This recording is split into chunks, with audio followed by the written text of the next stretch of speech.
नमस्कार दोस्तों। तो बहुत ही प्यारा सा होली का गीत है, बहुत ही प्यारा सा। देखिए बच्चे आए थे मेरे आराध्या के स्कूल से, उन्होंने देखिए पूरा रंग वंग लगाकर खेल कर गए हैं। तो आज से अब आराध्या लोग की छुट्टी हो गई।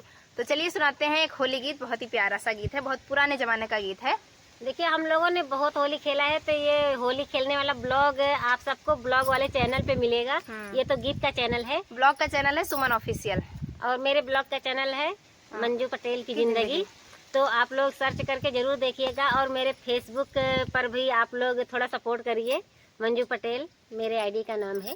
तो चलिए। गाउड़ी भागा मोरा सैया बेदर्दी ना जागा, अरे अमवा से कागा उड़ी भागा मोरा सैया बेदर्दी ना जागा। उड़ी उड़ी कागा मोरे टिकवऊ पे बैठे, उड़ी कागा मोरे टिकवऊ पे बैठे, उड़ी उड़ी कागा मोरे टिकवऊ पे बैठे।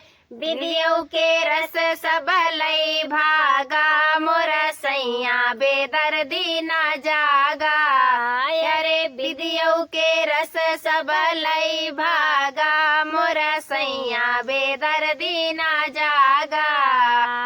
अमवा से कागा उड़ी भागा मोर सैया बेदर्दी ना जागा। कागा मोरे झुमकऊ पे बैठाई, झुमकऊ पे बैठाई हो हरवऊ पे बैठ।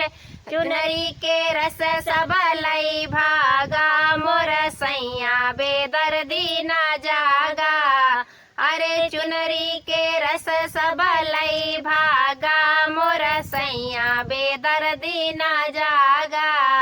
अरे अमवा से कागा उड़ी भागा मोर सैया बेदर्दी।